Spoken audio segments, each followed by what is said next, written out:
When it comes to Facebook ads, these are the three most common mistakes I find coaches and consultants making. One is having overcomplicated account structures.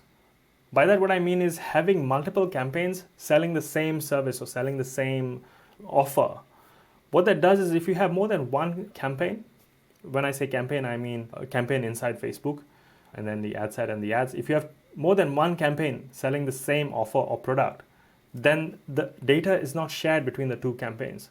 So you're literally paying twice for the same amount of data, which eventually increases the cost of becoming a lead, a sale or appointment, or even a customer.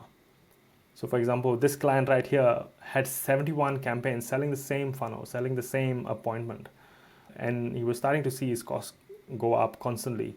So one of the first things we did with him was we shut down all the non-performing campaigns and took all the learnings from all these campaigns and brought it into one campaign and made some minor tweaks and immediately saw like a 70 to 80% reduction in his cost per filled out application. This is how you should structure your accounts. Think of the campaign level as the product, the thing that you're selling, whether that's a 12-month program or it's coaching of certain kind, whatever it is, that product should be at this level.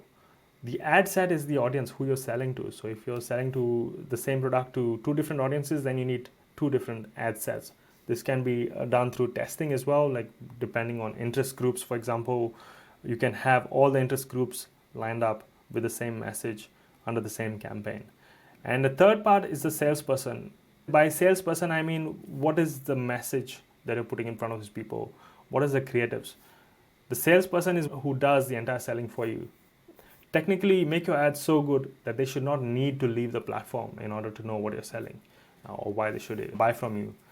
The ad itself should be your landing page, which should do most of the selling. And in most cases, I find most coaches just need one or two campaigns until they hit 7 figures in annual revenue. The second mistake is narrow targeting. So this is what I find a lot of people do is they try to narrow it down based on interests and then say they should be an entrepreneur or they should be in management or property, but they should also match these services or they should also match interests in these groups and they should have these behaviors. And they think that they're helping Facebook narrow down on that particular audience. But what you have to understand is that Facebook's AI has gotten so smart and the algorithm is so sophisticated that it's able to read your copy, your headline, and analyze the video or the creative that you're making and make a very good first guess as to who to put this ad in front of without you being involved. Because believe it or not, no matter what anyone says, it is actually in Facebook's interest for you to succeed in your ad campaign because that is the only thing that is going to bring you back to pay them more in ad spend.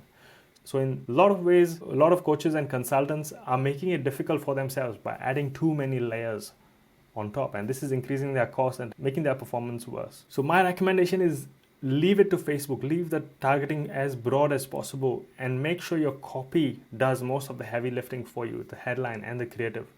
We've already worked on what those parts are in the earlier part, again, which is why it makes it so important to get those things right early on. So use broad targeting and use the copy and creative to target your audience.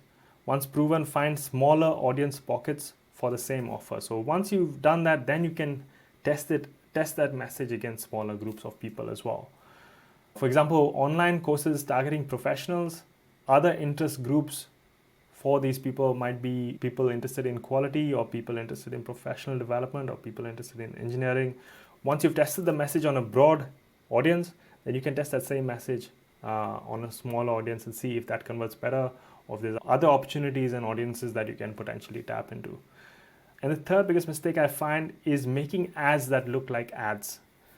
What I mean by that is I'm showing examples here of a real estate agent because I find them to be the biggest culprit when it comes to this.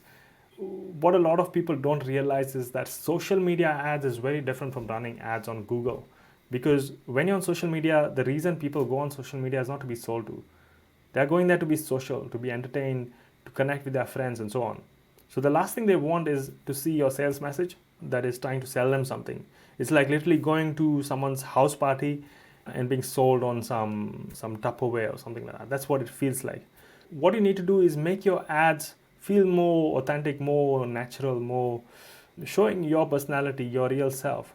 and not overproducing your content, your assets. In a lot of cases, we find low production value videos like this one perform better than something that's made with a high production value. Avoid scripting or using a teleprompter or even memorizing your scripts. And as much as possible, avoid using stock images. And the other thing is to show your face, because humans buy from humans, not from corporations. And yeah, make your ads look more authentic. But the most powerful one is use more video assets to connect with people on a human level.